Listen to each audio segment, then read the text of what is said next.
Hey guys, here is my quick take on a dexterity build. It's one of my favorite builds that I've come up with so far.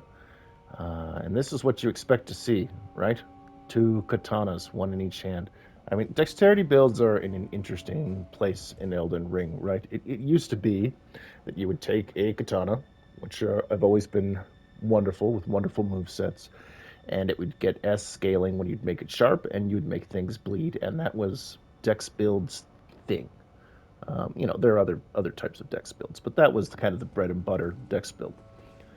And in Elden Ring, that build has been homogenized so much that even mages are running up to you with katanas and trying to make you bleed, or abusing Moonveil Slash and with the Moonveil Katana.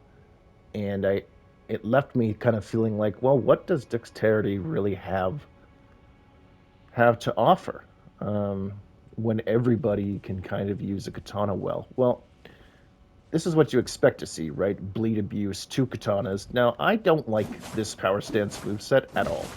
I think it's reasonable, but I don't love it. It doesn't feel clean to me. It doesn't have that finesse that I feel like a katana moveset should have when you're using that power stance katanas. So I thought, okay, we're ditching that.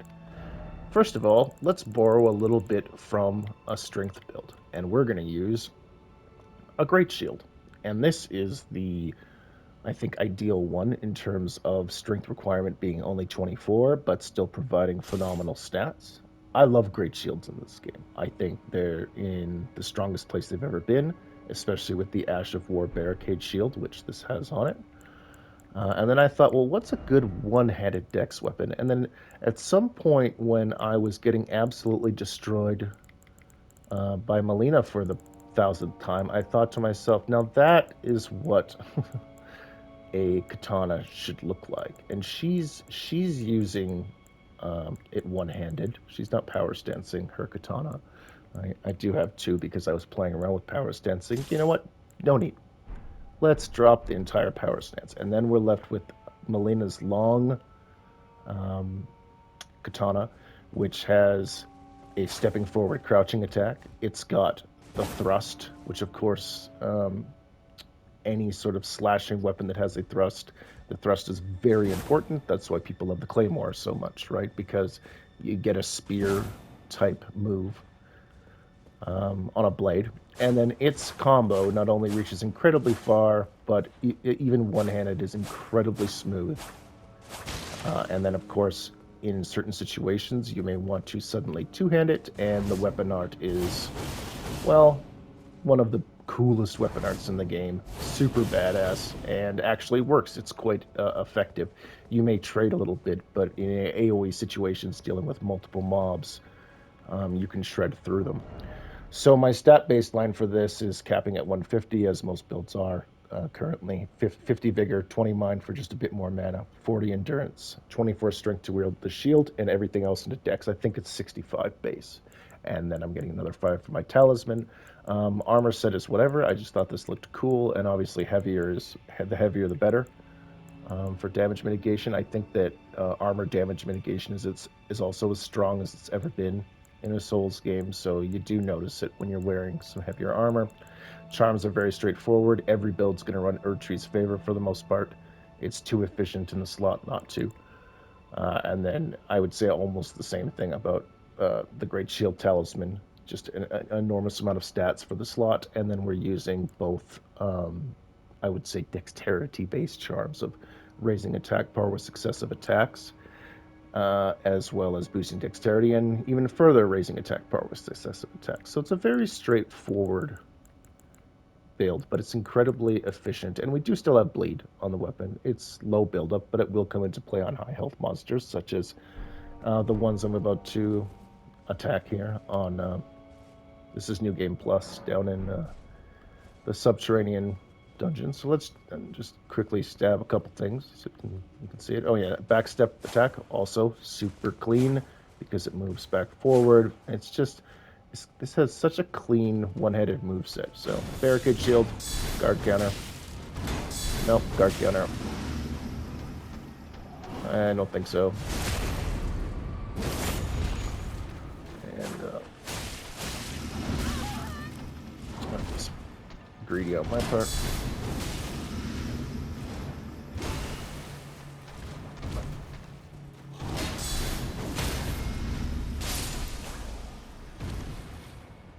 Now, I think that's some pretty nice damage, and man, did that feel clean.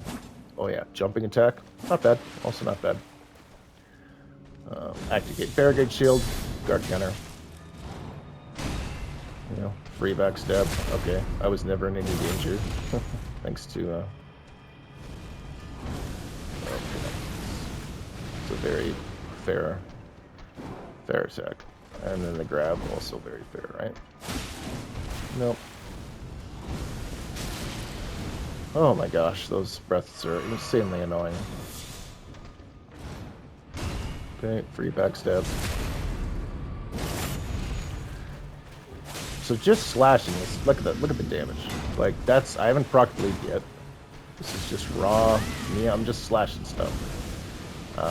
You know, the AR may seem a bit low at you know, well 677 all stacked up. Not bad actually. But then when you start to account for how quickly this weapon can dish out punishment, it's extremely good. Wow, that really knocked me back, didn't it? Boom, just like that. Boy's broken. You'll see my stamina's just in a wonderful place thanks to Barricade Shield. And then, you know, he doesn't know what to do. I mean, the long and the short of it is he's not really going to do anything. Oh, never mind. That was a beautiful backstep one. Alright. Finish them off. Oh, he didn't die. Oh, yes he did. Interesting. So, with Barricade Shield, you can use a great shield like this to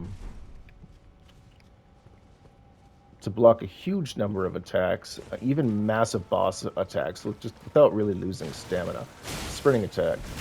Man, even the rats have over 1,000 health. Alright. And then see both of my things have proc now, and the damage gets to pretty absurd levels. Ow. Poisonous plants, that's really fun. Everybody has fun with that, right? And you can see, like, my stamina usage on a full... Look at the damage. I have not proc bleed yet, by the way. That's raw attack AR damage. I don't even know if flowers can bleed. You know, just a casual 9,000 damage before I've run out of stamina with a one-handed katana. With a wonderful reach and a very flowing and nice feeling moveset. And again, you could always just switch to two-handed as well. Wow, that's a lot of damage on that thrust. And you know, casual 2,000 AoE damage with the weapon art. It's just incredibly solid. And I feel like it makes sense in a dexterity build to rather than just dual wield katanas and try to proc bleed a million times. You know, that's what everybody's doing. Even the wizards are trying to do that. It's not cool to me. And then, yes, I'm kind of stepping on a strength build's toes by walking around with a great shield. But that said, on a pure strength build, which I will be creating a video for as well on my take on that, I use a different great shield entirely. This one is very low.